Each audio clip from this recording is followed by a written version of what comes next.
आज वर्ष 2020 का आखिरी दिन है। जाते हुए साल में कई बड़ी घटनाओं ने पूरे विश्व को हैरान और भयभीत दोनों किया। खासकर कोरोना ने विश्व भर हिला कर रख दिया। चीन व भारत की तनातनी ने भी विश्व पटल पर भारत को उन देशों में शुमार कर दिया जो अपनी आत्मरक्षा के लिए विश्व के किसी भी शक्तिशाली देश से दो हाथ कर सकता है। बीता हुआ साल बहुत सी यादें छोड़कर जा रहा है, जिसमें से कुछ अच्छी हैं तो कुछ बुरी। लेकिन आने वाले साल में सितारों और ग्रहों की चाल क्या कुछ परिणाम देगी, इस पर अभय न्यूज के खास मेहमान और प्रसिद्ध ज्योतिषाचार्य वास्तुविद पंडित अमर अभिमन्यु डिब्बावाला ने विस्तार से विवेचना की है। आइए जानते हैं क्या कहा है पंडित डिब्बावाला जी ने।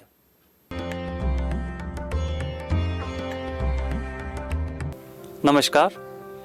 हम सबसे पहले आपको कैलोडियन कैलेंडर वर्ष 2021 की हार्दिक शुभकामनाएं प्रेषित करते हैं। कैलोडियन वर्ष इसलिए कहा जा रहा है कि हमारी भारतीय हिंदू धर्म सभ्यता में हिंदू नव संवत्सर की परंपरा है।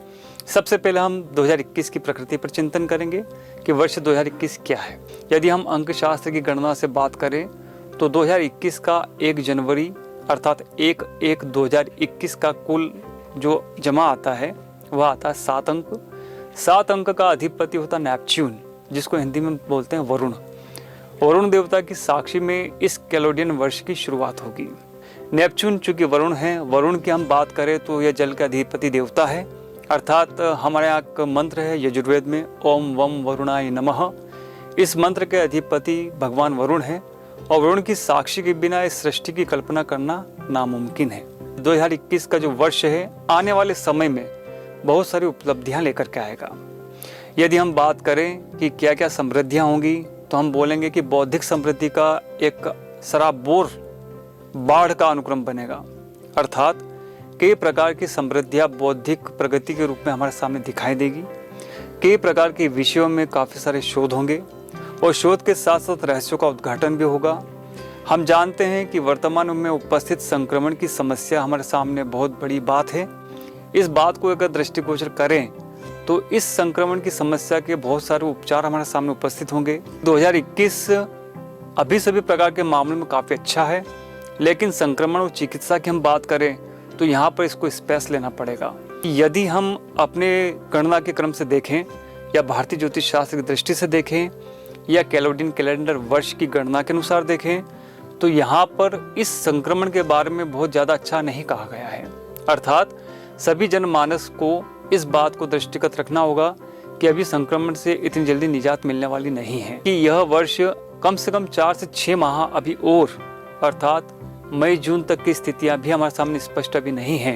इसलिए किसी भी प्रकार की कोई सावधानी बरतने में ढील न लगे। 2021 भारतीय जनमानस के लिए श्रेष्ठ रहेगा, किंतु सामाजिकता को पारिवारिकता को दृष्टिगत रखते हुए इसको आगे बढ़ाना होगा। साथ ही हर भारतीय को एक दूसरे भारतीय को अर्थात एक भारतीय दूसरे भारतीय की सहायता कर सके, इस प्रकार के स्टार्टअप्स या आत्मनिर्भर वाले सिद्धांत को अपनाना होगा। 2021 में यदि हम बात करेंगे तो शुक्रवार का दिन है, पुष्य नक्षत्र जिसका स्वामी शनि है और शुक्र पुष्य के योग में 1 जनवरी का आगाज होगा। अर्थात जिस दिन 1 जनवरी होगी उस दिन शुक्रवार का दिन होगा, पुष्य नक्षत्र होगा, कर्क राशि का चंद्रमा होगा और अच्छे संयोग के साथ में इसकी शुरुआत हो रही है। हमारे यहाँ प्राकृतिक मान्यता से बात करेंगे तो इस बार कृषि की स्थिति श्रेष्ठ रहेगी। आयुर्वेद के संदर्भ की बात करें, वनस्पति तंत्र के संदर्भ की बात करें तो इनकी स्थितियों को पहले से अधिक फलीभूत और उपयोगी बनाया जाएगा। उसका मुख्य कारण यह है कि शुक्रवार का दिन है, पुष्य नक्षत्र है, नक्षत्र का स्वामी शनि है, उपस्वामी बृहस्पति है। शनि और बृहस्पति का संयोग एक विशेष प्रकार की औषधियों का अनुक्रम स्थापित करता है। यानी एक बात तो सत्य है कि वर्तमान में उपस्थित संक्रमण ने हमारे आने वाले भविष्य को सुरक्षित कर दिया है। वह इस दृष्टि से कि अब हम वायरोलॉजिकल साइंस को लेकर के चले या बैक्टीरियल साइंस को लेकर के चले तो इन दोनों ही तत्वों का भाग वनस्पति तंत्र और आयुर्वेद से संबंधित होगा। चिकित्सा के अलग अलग क्षेत्रों में व्यक्ति विशेष का या मनुष्यों का शारीरिक दृष्टिकोण से एक अलग प्रकार का अभाव व्यक्त होगा। अर्थात लोगों में रेजिस्टेंस पावर बढ़ेगा, इम्यूनिटी पावर बढ़ेगी, लोगों की मानसिकता बदलेगी, लोग अपने जीने का तरीका बदलेंगे। ये सारे बदलाव 2021 में आपको दिखाई देंगे। व्यावहारिकता की बात करें तो व्यावहारिकता में एक पश्चिमी दर्शन का कहीं कहीं दर्शन आपको दिखाई देगा। लोग व्यावहारिकता को संयत कर देंगे, अर्थात कम समय सीमा में बहुत कुछ साधने का प्रयास किया जाएगा। इस प्रकार के भाव सामने दिखाई देंगे। यदि हम आर्थिक दृष्टिकोण से देखें तो 2021 आर्थिक दृष्टिकोण से बेहतर है, किंतु उसका प्रभाव जून के बाद दिखाई देगा। यदि हम बैंकों की बात करें तो बैंकों की स्थिति थोड़ी कमजोर रहेगी, और अगर हम लोन की बात करें तो लोन की स्थितियां रहेंगी, लेकिन लोग लोन लेंगे नहीं, वो कहीं कहीं चुका पाएंगे नहीं। इस दृष्टि से भारतीय मौद्रिक नीति का जो फिजिकल बजट है वो कहीं कहीं ड्रिप होगा, अर्थात उसकी गिरावट देखी जाएगी। भारतीय सामरिक नीति की क्या स्थिति बनेगी, अतः रक्षा अनुसंधान में हमारे क्या योग बनेंगे, तो रक्षा अनुसंधान में हमारी बहुत अच्छी स्थिति है, आगे स्थिति में और सुधार होगा। किंतु अभी भविष्य में कोई सामरिक या सीमा से उपस्थित विवाद की कोई स्थिति दिखाई नहीं देती है। अर्थात विदेश नीति, सामरिक नीति या परंपरागत विदेश नीति और आधुनिक विदेश नीति का समायोजन होने के साथ साथ भारत की कोशिश यह रहेगी कि सभी प्रकार से एशिया और यूरोप के संबंधित देशों से मैत्री संबंध को आगे बढ़ाएं। अब हम बात करते हैं उज्जैन की। उज्जैन की चूंकि राशि वृषभ आती है और वृषभ राशि का स्वामी शुक्र है, संयोग से यदि हम उज्जैन की गणना शुक्रवार के दिन से करें और इस समय मंगल मेष राशि में चल रहे हैं, मेष राशि का स्वामी मंगल है, अर्थात मंगल अपनी ही राशि में, अपनी ही कक्षा में, अपने ही घर पर गोचर कर रहे हैं। तो कुल मिलाकर के उज्जैन में आध्यात्मिक दृष्टिकोण से जिस प्रकार वर्तमान में पुरातत्व विभाग के माध्यम से खुदाई का कार्य चल रहा है, इस दृष्टि से यदि हम बात करेंगे तो अभी और भी बहुत सारे पुरातात्विक अवशेषण प्राप्त होने की संभावना है। यदि रुद्र सागर की बात करें, हरसद्दी के आसपास के क्षेत्र की बात करें, गढ़कालिका के क्षेत्र की बात करें, भरतरी गुफा के क्षेत्र की बात करें, पीर मच्छिंद्रनाथ के समाधि के क्षेत्र की बात करें, या समुद्रगुप्त स्कंदगुप्त से संबंधित झील की बात करें जो गढ़कालिका से नीचे वीर सावरकर प्याओ से संबंधित है, उस एरिया में, उस क्षेत्र में भी बहुत सारे हमें मृदुभांड या धूसर कोटरा की एक लंबित और विस्तारित नीति दिखाई देगी। पुरातात्विक विभाग में बहुत सारे मृदुभांड, बहुत सारे सिक्के, बहुत सारे स्थापत्य शैली की कलाएं, भित्ति चित्र शैली की कलाएं और उत्कीर्ण चित्र शैली की कलाएं हमारे सामने प्रस्तुत होंगी। उज्जैन के विकास कार्यों के बारे में यदि हम बात करते हैं तो मंगल का मेष राशि में गोचर का होना श्रेष्ठ है। तो मेष राशि के मंगल में विकास कार्यों की गति बढ़ेगी। यहाँ पर उज्जैन के आध्यात्मिकता का केंद्र पूरे भारत में मान्य होगा। मुख्य बात यदि हम करें महाकालेश्वर मंदिर की, तो महाकालेश्वर मंदिर में भी व्यवस्था में सुधार आएगा। आम जन को या आम दर्शनार्थियों को सरल भाव से, कानूनी भाव से सहयोग की स्थितियां दिखाई देंगी।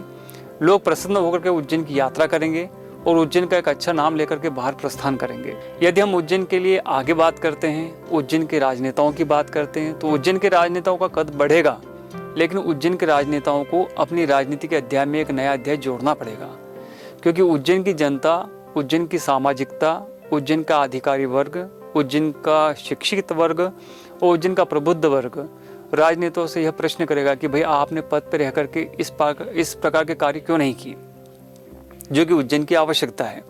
हम देख रहे हैं कि पिछले 25 सालों में उज्जैन के राजनेताओं के माध्यम से जो कार्य हुए हैं उनमें और गति बढ़ाई जा सकती है। यदि हम प्रयास करें तो उन्हीं राजनेताओं के माध्यम से उज्जैन शीर्ष पर आ सकता है। हम बात करते हैं उज्जैन की सामाजिक एकरूपता की। तो यहाँ पर अलग अलग प्रकार के संप्रदाय के लोग उपस्थित हैं और भगवान महाकाल महाराज की कृपा से सभी के उदर पूर्ति का संयोग इस प्रकार का बना है कि भगवान की कृपा के बिना किसी का आगे का क्रम बन नहीं सकता है। अर्थात यहाँ के ऑटो, यहाँ की लॉज, यहाँ की होटलें आदि जितने भी संयंत्र है व्यापारिक दृष्टिकोण से, वे सब महाकाल महाराज की कृपा से ही चल रहे हैं। अर्थात यहाँ की यात्रा का जो स्थान है, अर्थात ये उज्जैन आध्यात्मिक नगरी धर्मधानी होते हुए एक विशेष प्रकार का आकार लेने के लिए प्रस्तुत है। जहाँ तक ग्रह नक्षत्र की हम बात करें या सूत्र सिद्धांत की हम बात करें, तो धीरे धीरे उज्जैन बहुत अधिक प्रगति के पथ पर है। मंदिरों की स्थिति सुधरेगी, तीर्थों में सफाई का चक्र विशेष रूप से आगे बढ़ेगा, तीर्थों में स्नान की प्रक्रिया एक प्रकार से बढ़ेगी। जिस प्रकार हरिद्वार में व्यवस्था है उस प्रकार से उज्जैन में उससे बेहतर स्थितियां बनेंगी। क्योंकि यहाँ के प्रशासन से संबंधित हम बात करें तो प्रशासन को बौद्धिक वर्ग यदि कन्विंस करेगा तो प्रशासन के माध्यम से उज्जैन की स्थिति में सौंदर्यता बढ़ेगी और सुधार आएगा। अब हम बात करते हैं कि 2021 का विभिन्न राशियों पर क्या प्रभाव पड़ेगा। आइए हम शुरुआत करते हैं सबसे पहले मेष राशि की।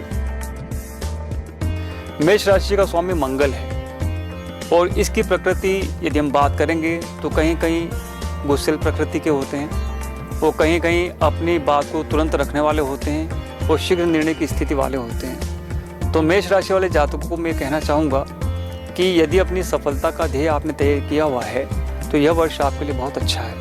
अपनी सफलता की प्राप्ति के लिए अपनी नीति में परिवर्तन करें आप। इस वर्ष में आपके 3 कार्य होंगे। जिनके विवाह नहीं हुए हैं उनके विवाह के योग बनेंगे, जिन्हें संपत्तियां प्राप्त नहीं हो पाई उनको संपत्तियां प्राप्त होगी, जिन्हें प्रोन्नति या जिनके प्रोग्रेस में रोड़े आ रहे हैं उनका प्रोग्रेस इस वर्ष जून के बाद या जून के आसपास संभावित रहेगा।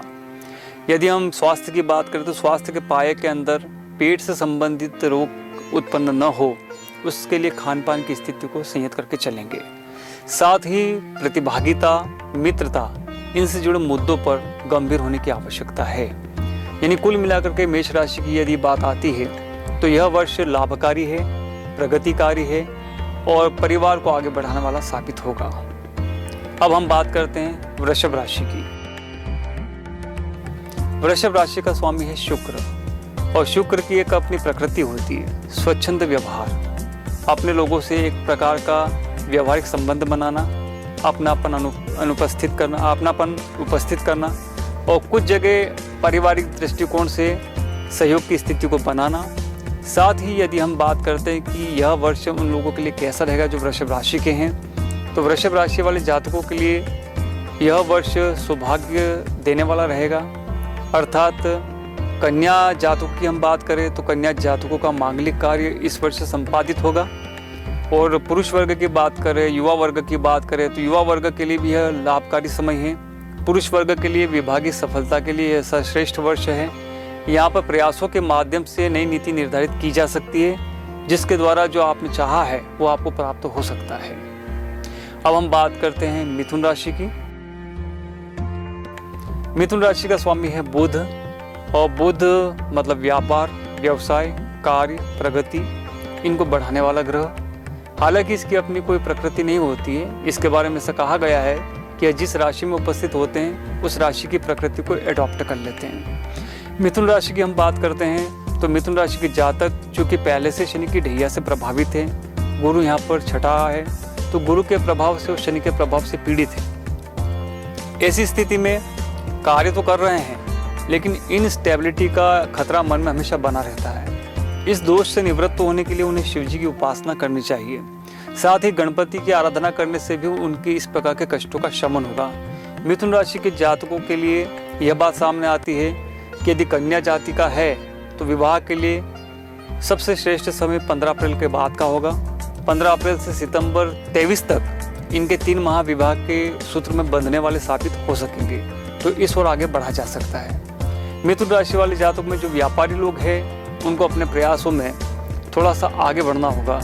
कमीशन बेस्ड बिजनेस या INX, MCX इनसे जुड़ी दलाली के कार्य यदि वो तरीके से करें या पुराने दृष्टिकोण के आधार पर वर्तमान को अटैच करें तो उससे उनको लाभ की स्थिति बन सकती है। अन्यथा जल्दबाजी में किया गया व्यापार कहीं कहीं आर्थिक नुकसान की स्थिति बना सकता है। हम कार्यकारी लोगों की बात करते हैं जिनकी नौकरी पेशा है, उन लोगों को इस सेक्टर में आने के लिए अपने विशेष प्रयासों के द्वारा सफलता अर्जित करनी होगी, क्योंकि उनका द्विस्वभाव का जो व्यवहार है, कभी कभी टालने की प्रवृत्ति आती है और कभी छोड़ने की स्थिति आती है, तो उन स्थितियों में अपने आप में बदलाव लाना पड़ेगा।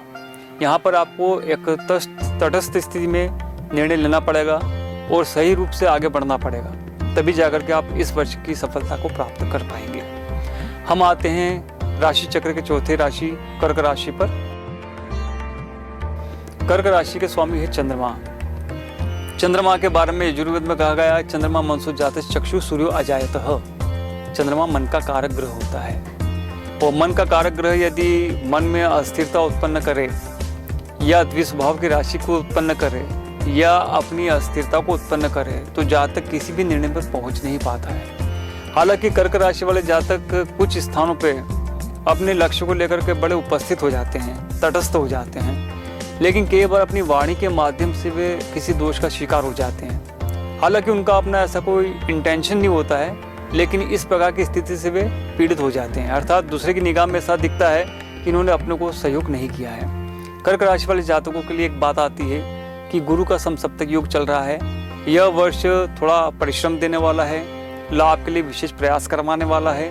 आपको विदेश या शहर से अन्य शहर में जाकर के सफलता के योग बनेंगे, इसके लिए प्रयास करने चाहिए। कन्या जाति का है तो उसको विवाह के योग चल रहे हैं, किंतु गुरु का विधिवत आध्यात्मिक शांति करवा करके यदि ये आगे बढ़े तो उनका जीवन साथी का सही चुनाव वो कर सकेंगे। यदि व्यापारी वर्ग की हम बात करते हैं तो व्यापार में उच्चावचन की स्थिति बनेगी, यानी फ्लक्चुएशन आएगा, इसलिए अधिक निवेश करने से बचें। अब हम आते हैं राशि मंडल की 5वीं राशि सिंह राशि पर। सिंह राशि का स्वामी है सूर्य। सूर्य की अपनी प्रकृति होती पराक्रम में वृद्धि के लिए, नेतृत्व क्षमता की वृद्धि के लिए और दूरदर्शिता के लिए जाना जाता है। सिंह राशि वाले बड़े ही तकनीकी ढंग से अपने कार्य की सिद्धि करने में अव्वल होते हैं। वे अपनी सफलता को बहुत कम शो करते हैं, लेकिन सफलता के लिए निरंतर प्रयास करते रहते हैं। सिंह राशि वाले जातकों के लिए एक बात और आती है कि कभी कभी अपने कार्य के प्रति उदासीनता एक ऐसा शब्द है जो अपने कार्य को और अपनी सफलता को उलझा सकता है। इसलिए इस वर्ष का सूत्र इन्होंने बनाना चाहिए कि हम उदासीनता से मुक्त रहेंगे, हम हमारे कार्य के लिए निरंतर प्रयास करने वाले होंगे और जहाँ जहाँ हमें लगेगा कि यहाँ से हमको प्रयास करने चाहिए तो वहाँ प्रयास करने से चूकना नहीं है, क्योंकि यही वर्ष है जिसमें आगे आने वाले टाइम में इनको डेवलपमेंट के साथ साथ पद तथा धन की प्राप्ति का योग बन पाएगा।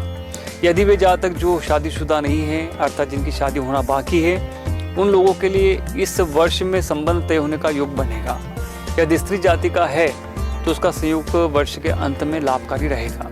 यदि वो व्यापारी हैं तो व्यापारियों के लिए यह समय विशेष परिस्थितियों में ही निवेश करने की स्थिति को बनाएगा।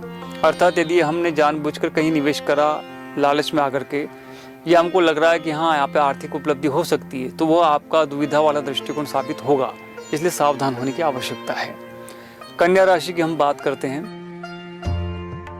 राशि मंडल में कन्या राशि का जो स्थान आता है 6ठी राशि है। इस कन्या राशि का स्वामी बुध है। यहाँ पर बुध अपनी व्यावसायिकता और एजेंटिक कमीशन की बात करता है। मतलब कन्या राशि वाले जातक वाक क्षमता के चतुर होते हैं, अपने कार्य को सिद्ध करने वाले होते हैं, किसी भी प्रकार से अपनी कार्य की स्थिति को बिगड़ने नहीं देना, ये उनकी अपनी प्रकृति होती है। उनके प्रयास होते हैं कि किसी प्रकार से अपने कार्य की सिद्धि हो और सफलता हो। तो आइए मैं आपको बता दूं कि कन्या राशि वालों के लिए यह वर्ष कैसा रहेगा। कन्या राशि की हम बात करें तो इस वर्ष लाभ के योग बन रहे हैं, क्योंकि इस वर्ष का स्वामी ही बुध है और बुध अपनी व्यापारिक गतिशीलता को आगे बढ़ाएगा। आप नए नए स्टार्टअप्स में अपना काम कर सकते हैं, अपने सेल्फ बिजनेस को डेवलप कर सकते हैं और छोटे छोटे सेगमेंट में निवेश करके लाभ प्राप्त कर सकते हैं। यहाँ पर एक बात और ध्यान रखनी है कि तकनीकी और संचार के माध्यम से जुड़ेंगे तो उसमें लाभ अधिक मिलेगा। साथ ही एक बात हम ध्यान रखना चाहेंगे कि किसी प्रकार की अस्थिरता या ऐसा समझ ले कि जिस प्रकार के ज्ञान की या जिस प्रकार के विषय की हमको जानकारी नहीं है उसमें हम अंधविश्वास करते हुए निवेश न करें, अन्यथा नुकसान की स्थिति बन सकेगी। साथ ही एक बात और ध्यान रखने वाली है कि कन्या राशि वालों जातकों के लिए एक प्रकार का 2021 नया स्टार्टअप के रूप में भी आ सकता है। तो अच्छी भली प्रकार से जान करके विषय वस्तु को समझ करके अपने कार्य क्षेत्र का चयन करें। यदि हम उन जातकों की बात करें जिनकी शादी नहीं हुई है तो कन्या राशि वाले जातकों के लिए यह वर्ष आधा वर्ष अच्छा है, आधा वर्ष प्रतीक्षा वाला रहेगा। यदि हम व्यापारियों के वाली बात करें तो व्यापार में इस वर्ष प्रगति का संकेत दिखाई दे रहा है। तो व्यापार के सभी सेगमेंट में, भले वो स्मॉल बिट का हो या वो बिग बिट का हो, उसमें वो निवेश कर सकते हैं। और उसको एक बात और सोचनी होगी कि कभी कभी फ्लक्चुएशन के रोल्स में अपने क्रोध पर नियंत्रण करना होगा, अपनी जल्दबाजी पर भी नियंत्रण करना होगा, प्रतीक्षा करनी होगी और प्रतीक्षा के बाद में विषय वस्तु का लाभ लेना होगा। अब हम बात करते हैं राशि मंडल की 7वीं राशि तुला पर। तुला राशि का स्वामी है शुक्र। शुक्र आकर्षण का केंद्र होता है, शुक्र समृद्धि का भी केंद्र होता है और शुक्र आकस्मिक प्रगति का भी कारक माना गया है। शुक्र को वनस्पति तंत्र से जुड़े हुए स्थिति का भी कारक मानते हैं। शुक्र जो कार्य नहीं किए गए उस कार्य में अचानक सफलता की प्राप्ति का योग बनाता है। शुक्र के बारे में एक बात और आती है कि यदि हमारी पत्रिका में प्रबल हो तो भूमि का, वाहन का, माता का सुख, पत्नी का सुख, कन्या का सुख सहज रूप से प्राप्त होता है। इस बार वर्ष 2021 में शुक्र की स्थिति, चूंकि हमने बात कही है कि शुक्रवार के ही दिन 2021 का आगाज हो रहा है, अर्थात 2021 में ही शुक्रवार के दिन इस वर्ष का आरंभ होगा। आरंभिक वर्ष की स्थिति में हम बात करते हैं तो इन लोगों के लिए प्रगतिमय वर्ष है यह। इसमें जो लोग हीरा व्यवसाय से जुड़े हुए, हीरा खदान से जुड़े हुए, उन लोगों के लिए लाभकारी है। उन लोगों को अंतर्राष्ट्रीय स्तर पर किसी प्रकार के व्यापार और व्यवसाय के योग बनेंगे जिसमें वो आगे बढ़ सकते हैं। साथ ही सामान्य जन की हम बात करते हैं तो शुक्र उत्तम स्वास्थ्य का कारक ग्रह भी माना जाता है। तो इस बार स्वास्थ्य की स्थिति सुधरेगी, स्वास्थ्य के पाए में सुधार होगा, मानसिक शांति आप प्राप्त कर पाएंगे और लोगों से संबंधित जो उधारियां हैं वो इस वर्ष आपको मिल सकेंगी। एक बात और कहना चाहूँगा कि यदि जिन लोगों ने, तुला राशि वाले जिन लोगों ने पैसा दिया है, उधार दिया है, वह अब उधारी के कार्य न करें, अन्यथा उनको आर्थिक हानि उठानी पड़ सकती है। साथ ही संबंधों की स्थिति भी प्रभावित हो सकती है। इन सब बातों का ध्यान रखते हुए आगे बढ़ना होगा। रही बात उन जातकों की जिनका विवाह नहीं हुआ है तो कन्या वर्ग की हम बात करें तो कन्या वर्ग के लिए यह समय श्रेष्ठ है। मन पसंद या रुचि से संबंधित विवाह की स्थिति बन सकती है। साथ ही जिन युवकों का विवाह कार्य अभी तक नहीं हो पाया है उन युवकों के लिए यह वर्ष पर्यंत श्रेष्ठ समय है, इसका उपयोग किया जा सकता है। व्यापारियों के लिए, जैसे मैंने कहा कि हीरा की खदान से जुड़े लोगों के लिए यह समय बहुत अच्छा है। यदि वे अन्य स्थितियों से या अन्य पत्थर के कामों से या खदान के काम से या किसी प्रकार के कंस्ट्रक्शन वर्क से जुड़े हैं तो उन लोगों के लिए भी यह समय लाभकारी रहेगा। इस वर्ष का अधिक उपयोग करने के लिए समय समय पर अपनी स्थितियों को सुधारें और नए निवेश के लिए प्लान करें। अब राशि मंडल की 8वीं राशि आती है वृश्चिक। वृश्चिक राशि का स्वामी है मंगल। मंगल की एक प्रकृति यहाँ पर अलग प्रकार की है। यह प्रशासन और दूरदर्शिता और सामाजिकता से सरोकार रखने वाली स्थिति बनाता है। अर्थात यदि वृश्चिक राशि के आप हैं तो वृश्चिक राशि वाले जातकों को नेतृत्व क्षमता का और पराक्रम का बड़ा क्रम रहता है। अर्थात ये उनके रुचिकर विषय होते हैं। इन विषयों में वो आगे बढ़ने की कोशिश करते हैं। साथ ही वे लोग जो टेक्निकल स्टूडेंट्स हैं, भले वो BE किए हुए हैं, BTech हैं या आर्कियोलॉजी से जुड़े हुए हैं, उन लोगों के लिए यह वर्ष बहुत सकारात्मक है। यदि वे चाहे तो अपनी योग्यता का आउट ऑफ इंडिया भी प्रदर्शन कर सकते हैं। इससे धन का लाभ भी होगा, पद की वृद्धि भी होगी और एक नई पहचान बनेगी। हम यदि व्यापार व्यवसाय की बात करें तो वे कृषक, वे किसान या वे व्यापारीगण जिनका संबंध कृषि से संबंधित है, कृषि बीज से संबंधित है या अलग अलग प्रकार की रासायनिक खादों से या जैविक खादों से संबंधित है, उन लोगों के लिए यह प्रयोगकारी वर्ष साबित होगा। अर्थात नए नए प्रयोगों के माध्यम से एक अच्छी स्थितियाँ और अच्छे व्यापारिक लाभ की स्थिति बनेगी। यदि हम उन जातकों की बात करें जिनके विवाह नहीं हुए हैं तो उनके लिए यह समय अनुकूल है। अर्थात यह 2021 परिणय सूत्र में बंधने वाला साबित होगा। व्यापारियों के लिए एक बात और कहना चाहूँगा कि निवेश के उन सूत्रों से हमें बचना होगा जिनमें हमें आने वाले दीर्घकालिक निवेश की कोई सूचना नहीं है। उनसे बचना बहुत जरूरी, अन्यथा आर्थिक नुकसान उठाना पड़ सकता है। राशि मंडल की 9वीं राशि आती है धनु। धनु राशि का स्वामी है बृहस्पति। बृहस्पति का अपना एक क्रम होता है। बृहस्पति में जो गुण है वो त्याग का है, कर्मों को साधने का है, धर्म को आगे बढ़ाने का है और आध्यात्मिकता की रुझान लाने का है। धनु राशि वाले जातकों को एक बात और भी ध्यान रखनी होगी, क्योंकि इनका ये शनि की 7.5 का अंतिम ढैया चल रहा है। राशि चक्र के मान से यह लाभ देने वाला समय होगा, भाग्य का उदय करने वाला समय होगा, धर्म की वृद्धि करने वाला समय होगा। साथ ही परिश्रम के साथ विशेष लाभ की प्राप्ति देने वाला समय भी है। यह भी संभव है कि जिस विषय के बारे में चिंतन नहीं किया उस चिंतन का लाभ आपको आकस्मिक रूप में दिखाई दे। अपने संबंधों के माध्यम से लाभ तथा पद की प्राप्ति के योग बनेंगे। यदि व्यावसायिक दृष्टिकोण से देखें तो आर्थिक रूप से यह समय आपके लिए लाभकारी साबित होगा। जो पिछले 3 साल से आप सोच रहे हैं वो इस कालखंड में पूरा होने की संभावना है। अर्थात भूमि, संपत्ति, भवन या वाहन की प्राप्ति का समय है। इस कालखंड में इसकी प्राप्तियां की जा सकती है। एक बात और, कानूनी मामलों में दाव पेचों में न उलझते हुए इसकी व्यावहारिकता पर ध्यान देना होगा। बेसिक के मैनुअल्स क्लियर करने होंगे ताकि आपको शनि की कृपा प्राप्त हो वो सरल भाव से आपके न्यायिक कार्य की प्रक्रिया संपादित हो सके। मैं उन लोगों की बात करना चाहूँगा जिनके विवाह कार्य में अड़चनें आ रही है। तो मेरा ऐसा मानना है कि वर्तमान में बृहस्पति मकर राशि में नीच के चल रहे हैं और शनि की युति उनके साथ में है। संयोग ये भी रहेगा कि कुछ ग्रह युति के संबंध जनवरी में बनेंगे, मतलब जैसे बात के 14 जनवरी को पंचग्रही योग बनेगा। तो इस प्रकार के युति संबंध जो रहेंगे, यह समय मांगलिक कार्य की दृष्टि से बिल्कुल भी ठीक नहीं है। अर्थात वर्ष 2021 में मांगलिक कार्य न करें, वर्ष 2022 में मांगलिक कार्य करें। जब बृहस्पति की स्थिति सुधार पे होगी तो आपको लाभ भी प्रदान करेगी और आप सही निर्णय ले सकेंगे। अन्यथा इस कालखंड में कोई गलत निर्णय संभवतः आप ले सकेंगे, इसलिए इन चीज़ों से बचें। व्यापारियों की हम बात करते हैं तो धान्य मंडी या कृषि उपज मंडी या फसलों के खड़े सौदे ये लाभकारी साबित होंगे। जायद की फसलें होती, जायद की फसलों में भी लाभ के योग बनते हैं, तो बाहर से या विदेशों से जायद की फसलों का आयात निर्यात किया जा सकता है, जिसमें आर्थिक उपलब्धि प्राप्त हो सके। राशि मंडल की 10वीं राशि प्रभाव करते हैं। राशि मंडल की 10वीं राशि आती है मकर। मकर राशि का स्वामी है शनि। वर्तमान में शनि मकर राशि में ही प्रवेश कर रहे हैं। संयोग से जिस दिन 2021 का आरंभ हुआ है उस नक्षत्र का अधिपति भी शनि है। शनि अर्थात कार्य ऊर्जा, परिश्रम की अधिकता, कई जगह समझौता, सहयोग की स्थितियां, लोगों के प्रति विश्वास की स्थिति और कहीं कहीं धोखा खाने की स्थिति। मकर राशि वालों के लिए यह स्थितियां हमेशा लगभग रहती हैं, किंतु मकर राशि वाले जातकों को यह बात समझनी होगी, क्योंकि यह मकर राशि वालों के लिए द्वितीय ढैया है शनि की साढ़ेसाती का। तो इस कालखंड में अपनी योजनाओं को आकार देने का प्रयास करें। यदि वो किसी कार्य से संबंधित है, किसी कार्य से जुड़ रहे हैं या किसी संगठन से जुड़ रहे हैं, तो सोच समझ करके निर्णय लेते हुए आगे बढ़ें। अन्यथा संगठन के माध्यम से या व्यक्ति विशेष के माध्यम से आपका नुकसान हो सकता है। कभी कभी आपकी भलमानसिकता भी आपको प्रभावित या पीड़ित कर सकती है।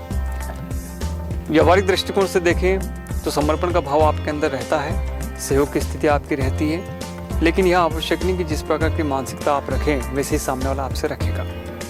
इन बातों पर ध्यान दीजिए और वर्ष 2021 को संयत करना, संतुलित करना और इसका लाभ लेना, यह आपकी नीति का मिशन रहता है। तो वो इस कालखंड में विवाह कर सकते हैं, क्योंकि गुरु शनि का युति संबंध है, इसलिए संयुक्त क्रम का ये दोषकारक साबित नहीं होगा। अर्थात इस कालखंड में सही मंथन करके आप डिसीजन ले सकते हैं।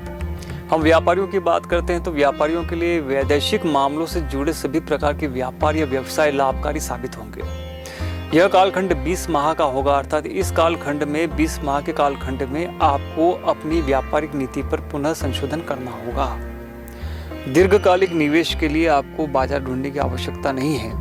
यदि आप फिर ढूंढते हैं तो संचार नीति के माध्यम से अपने कार्य को, व्यापार को नया आयाम दे सकते हैं। राशि मंडल की 11वीं राशि आती है कुंभ। कुंभ राशि का अधिपति भी शनि है। कुंभ राशि वाले जातकों के अंतर्गत एक बात आती है, ये अपनी पीड़ा दूसरों को जाहिर नहीं करते। इनमें एक विशेषता यह भी है कि धर्म और अध्यात्म के प्रति इनकी रुचि काफी जबरदस्त होती है। भगवान शिव और शक्ति के उपासक होते हैं। इनकी प्रकृति अन्य लोगों से अलग प्रकार की होती है, क्योंकि शनि धर्म, अध्यात्म, दर्शन और रहस्य इनका कारक ग्रह है। इस प्रकार से इनकी स्थिति इस प्रकार के क्षेत्रों में आगे बढ़ाने वाली साबित होगी। अर्थात इस वर्ष आपका आध्यात्मिक रुझान बढ़ेगा, धार्मिक तत्व मजबूत होगा और रहस्यों के प्रति एक खोज की बुद्धि आपके अंदर प्रबलता से धारण होगी। जो लोग वैज्ञानिक हैं, कुंभ राशि वाले, या जो डॉक्टर्स हैं या जो आयुर्वेदाचार्य हैं, उन लोगों के लिए खोज करने वाला समय साबित होगा। साथ ही इनकी बौद्धिक योग्यता के लिए कहीं कहीं चुनौतियां भी सामने उपस्थित होंगी। यदि ये तरीके से अपने कार्य को आगे बढ़ाते रहें तो इस वर्ष इनको नई उपलब्धि प्राप्त होगी। राष्ट्रीय स्तर पर इनका नाम आगे बढ़ सकता है। पारिवारिकता दृष्टिकोण से देखें तो एक बार पुनः चिंतन करने की आवश्यकता इनको अनुभूत होगी।